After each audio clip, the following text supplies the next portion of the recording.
Thank you, Chinese Community United Methodist Church, and Pastor Emily for the invitation to be here and for the welcome and introduction.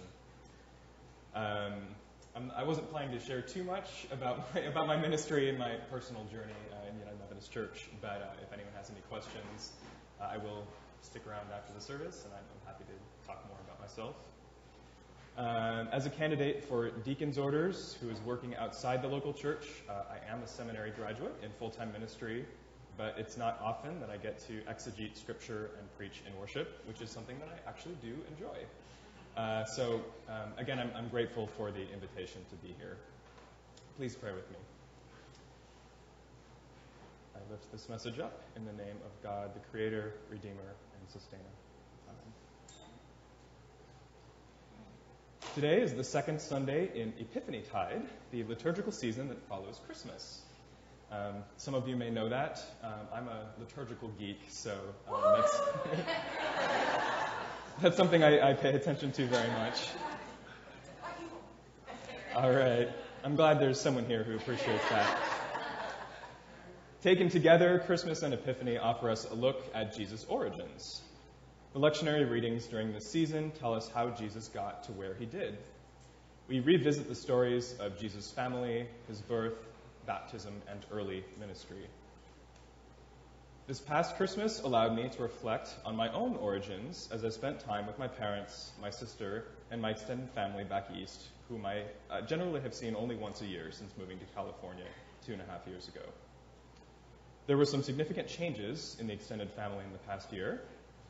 With my grandmother's passing in July, leadership over the family traditions passed to my parents and to my generation. All traditions were up for renegotiation. Our family has also grown bigger with 3 new babies between Christmas of 2015 and Christmas of 2016, and we found the logistics of getting together to be more difficult. So for the first time this year, we did not hold our gathering on Christmas Day, but instead the day after Christmas. And by doing that, we still managed to get nearly everyone together. And the only folks who were missing were actually in the hospital preparing for the delivery of the 4th baby of our family in the past year. I find it amazing how children show their personalities at a young age. Take, for example, my baby cousins' 11-month-old twins, Audrey and Kent, who offer a study in contrasts. Audrey is the clearly extroverted one. Fascinated by the external world, she can be found climbing, crawling, and grabbing anything within reach. Kent is the introverted one, meekly taking in the world around him and making cute, adorable faces at those he interacts with.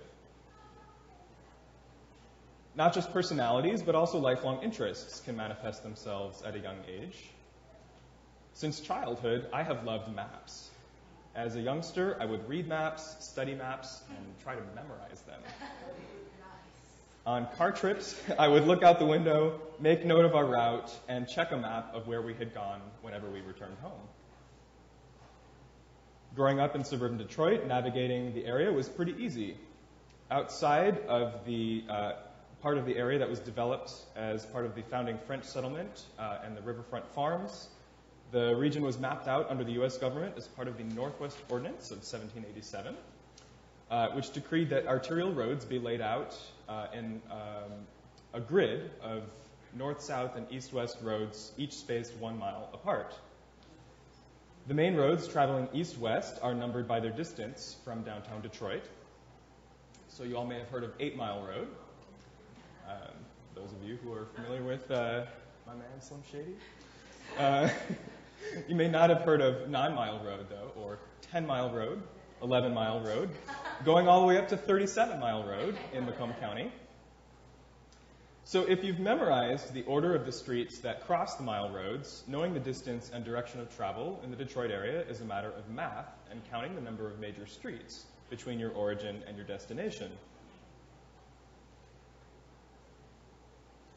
Perhaps the invention of GPS navigation systems has made this kind of calculation obsolete. And that makes me a little bit sad, since that was a pastime of mine as a child. But ultimately, I can see that tools that help you get where you want to go are a good thing. Human beings have long been using tools to help us give our location, find our bearing, and set the course to our destination. Before the modern era, people used the stars as tools, and they actually allowed us to get around with a high degree of accuracy. To get where we want to go, tools help us navigate not just space, but also time.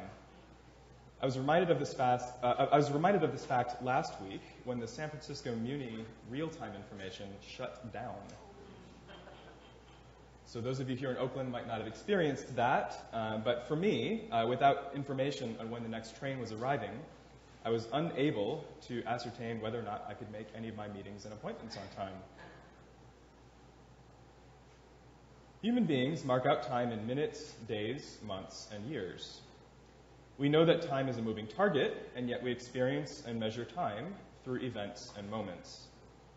To derive a sense of continuity in our lives and to make meaning out of seemingly disparate moments, we connect them together through story and narrative. In the gospel reading for today, John, the gospel writer, attempts to reconcile contradictory facts. The gospel writer is concerned that his audience will consider Jesus' baptism by John the Baptist, which would normally indicate John's rank above Jesus. He's worried that they'll consider that incongruous with the claim that Jesus was the Messiah. John reconciles Jesus' baptism with his claim that Jesus is the Messiah by emphasizing that John the Baptist and the first disciples had the foreknowledge that Jesus was the Messiah even before Jesus had started his ministry. John connects past and present with a narrative of Jesus' destiny. And a narrative of destiny could also be found in the Isaiah text that was read this morning. I struggle with the idea of predestiny, and I'm thankful that it's not really part of Wesleyan theology. Wesleyan tradition talks about salvation instead in terms of three kinds of grace: prevenient, justifying, and sanctifying grace. The latter two kinds of grace require human commitment and participation in God's work. So I think that this is a better understanding of God's work in the world, but a Wesleyan understanding of grace does acknowledge that much of our life journey has been determined by events that precede us. We don't choose the family and the nation that we're born into. We don't choose the particular talents and gifts that we're endowed with. We're given social advantages or we face obstacles that shape what someone of our gender, race, and class can be. But in spite of all of this, grace abounds. God is at work in our lives and in the world. Our starting point is not evidence of God's favor or disfavor, but becoming aware of our starting point allows us to work ourselves into the big picture of what God is doing in the world. The gospel accounts of Jesus' origins are sparse and contradictory. Matthew and Luke are the only two of the four gospels that offer a birth narrative, and Luke is the only gospel writer who offers a story of Jesus between birth and adulthood, and that's the story of Jesus as an adolescent in the temple. And this just shows the problem of taking Scripture literally and shows how we're to take them as stories and theological narratives that can offer us truths about Jesus' life. And in spite of the contradictory accounts of Jesus' origins, we have the tools of modern scholarship to help us understand this person. Scholars of the Historical Jesus Seminar propose that we can draw some conclusions about Jesus' life with a high degree of probability. Scholars consider statements and facts about Jesus to have a higher degree of probability if they are attested in multiple Gospels, if they are attested in the earliest written texts, or if their facts constitute an embarrassment to the author. So I'm fascinated by the story of John the Baptist because this story meets all of those criteria. It is mentioned in all four of the Gospels, including the earliest, which is Mark's Gospel. Jesus' baptism is highly embarrassing to all of the Gospel writers, again, as we mentioned before, because it seems to indicate John's status over Jesus. And in particular, the Gospel writer John's insistence that Jesus' baptism by John the Baptist, his insistence that this was preordained, says less about the degree to which Jesus fulfilled expectations for a leader and more about the degree to which he confounded them. So drawing on some of the conclusions of the Historical Jesus Seminar, a more complete portrait of Jesus' origins could look like this.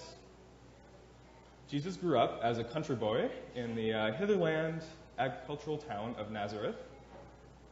Growing up close to the land and its people, he understood his people's traditional ways, but as the son of a skilled worker, a carpenter, he also likely traded in the economy of the Roman Empire. In the nearby urban settlement of Sepphoris, Jesus may have sold his labor or his handiwork, and he might have learned basic Greek, which was the trading language of the region. Something, perhaps an interest in the spiritual life, drew him to John the Baptist, who was a well-known itinerant Jewish preacher of Jesus' time. In San Francisco parlance, John was a hippie. He was an eccentric, grasshopper-eating, camel hair-wearing guru who eschewed the Jerusalem elite for the countryside. This is not the kind of person that a respectable person would normally be spending time around. But we can see a lot of similarities between John and Jesus, and so we can guess that Jesus learned a lot from his mentor, John. He saw people come to John in need, and he saw them be fed. Like John, Jesus began his own itinerant ministry among the Jewish people, and he preached about the coming reign of God. Ultimately, Jesus' ministry took a little bit of its own direction, beginning perhaps with his encounter with the Syrophoenician woman. His ministry began to include an increasing number of non-Jews. It doesn't appear that this was his intention. His intention was likely always to be in ministry with the Jewish people, although his ministry did end up taking a more universal direction. So we can't separate Jesus' ministry from its origins among the Jewish people in the region around Galilee. But as those who were drawn to Jesus' ministry began to include non-Jews, Jesus realized that the liberation of his people was not separate from the liberation of humankind. By bringing people of different backgrounds into a common project of liberation from all oppression, he was preparing the way for God's reign of peace and justice to break into the here and now. Jesus' inclusive ministry was not a feel-good, kind of modern, corporate-friendly diversity. And in fact, Rome had its own version of this during Jesus' time, which was the Pax Romana. As long as you accepted Caesar, you and your people could practice your religion and live in peace. So it turns out that as long as you accept Caesar, diversity and empire are perfectly compatible. But by challenging militarism and the accumulation of wealth, Jesus' ministry brought his followers into conflict with the powers that be. And he faced resistance both from among his own people and from the Roman power structure. Yet, where Rome has fallen, Christianity today has endured. Jesus and his little band of followers helped to found a movement much stronger, more powerful, and more resilient than Rome. Tomorrow is Martin Luther King Jr. Day, and this is one of my favorite national holidays because it's in honor not of a colonizer, a slave owner, or a military victory, but of a Christian pastor and civil rights leader. But for those of us who weren't with Dr. King on the streets during that time, we have to be careful not to appropriate Dr. King by tearing him away from his origins and his people. Dr. King was indeed a champion of human rights, and all people can find inspiration in his life, but we must look at how it began. Dr. King's life and ministry was born out of the Black liberation struggle. His reputation as a leader and a freedom fighter began with the fight to desegregate buses in Montgomery, Alabama, where he served in ministry at the time. Through his work, he learned about the power structure of the South and of the U.S. as a whole. And he began to saw other victims who suffered at the hands of the same oppressors. He began later in his work to fight for workers, for peace in Vietnam, and it was at this stage in his life, as he began to make connections between the freedom struggle of African Americans and people and workers, people living in Appalachia, people experiencing poverty more broadly, that he was killed. In the 49 years since Dr. King's death, civil rights progress has been uneven. Although the Vietnam War ended, we have repeated many of our mistakes in that war in Afghanistan and Iraq. Workers have lost bargaining rights since the 1960s. While we have elected an African-American president, the wealth gap between black and white Americans has widened since the civil rights era. Women and LGBT folks have gained civil rights, but those rights have been most accessible to people with means. We live in a fragmented time. Recent years have seen a revival of some social movements, including Occupy Wall Street, Black Lives Matter, Standing Rock, and the Keystone Pipeline. But so far, these movements have been fragmented. During the 2016 election, pundits said that demographics are destiny. Through demographic polling, pundits thought that they could predict the outcome of the election.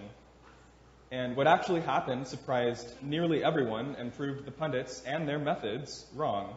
At least one would hope. One lesson of the election, I believe, is that history is up for grabs. And any social movement understands that. Progress is not even, and justice is not guaranteed. If our justice movements are to be successful moving forward, we have to understand how our struggles are connected. The concerns affecting my people do not just affect my people, they affect humanity as a whole. Social borders are fluid, and hate does not and cannot just affect one group of people. Hate bleeds out, it spreads, and it affects the whole. During the last 8 years, people have woken up to the situation of mass incarceration, and we've begun to see this as a color issue, specifically as a black and brown issue, thanks to the work of Michelle Alexander in her book, The New Jim Crow. We also have to remember that the same jails that hold black and brown bodies can also be filled with white and Asian bodies. While the criminal justice system will continue to target black and brown Americans in grossly disproportionate numbers, the growing heroin epidemic in rural white communities may mean that more white folks are swept up into the same system. These rural white communities have an interest both in dismantling anti-black racism and in ending the system of mass incarceration. Over the last 8 years, we've been taught that if you have nothing to hide, you shouldn't fear the national security apparatus. Yet the same security apparatus set up under one administration will be handed off to the next. Now, on the other side of political power, those who helped set up the system may find themselves the subject of political inquiry. The system that one group uses for power and control can be turned over to their very opponents. The Obama presidency saw the anti-war movement die down, and yet war abroad continued in Afghanistan, Iraq, and Yemen, and Libya, and in Syria. And the tanks and the weapons that have been used abroad, some of those have now been retired from service, and they've come home back to the United States. The people of Ferguson found themselves facing many of the same weaponry that's been used against people abroad, and found themselves being treated as foreigners in their own land. As we follow the situation of the Standing Rock Indian Reservation, we have to remember that native dispossession sets the precedent for the dispossession of others' land and resources. Japanese Americans experienced this firsthand during World War II as they were sent to internment camps, many of which were located on Indian reservations. Finally, the issue of global health should offer us the clearest example of why we need to be in solidarity with one another.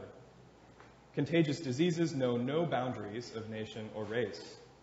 The same disease that affects one part of the globe will certainly travel to the next. Everybody has an interest in ensuring that all people have access to health care. Our particular struggles are important. They're not an insignificant part of the picture. But how we connect our particular struggles to each other's is how we build solidarity and win. That requires that we overcome our ignorance about each other's histories, social realities, and struggles. And it requires that we chart them on the same map, the map of the human race, the map of human experience. We need to chart a common destination of shared freedom, liberation, and justice. During this time of political and social transition, as always, let's follow the example of Jesus. Let's support one another and commit to a ministry of social solidarity with those who struggle to prepare for God's reign of peace with justice. Thanks be to God. Amen.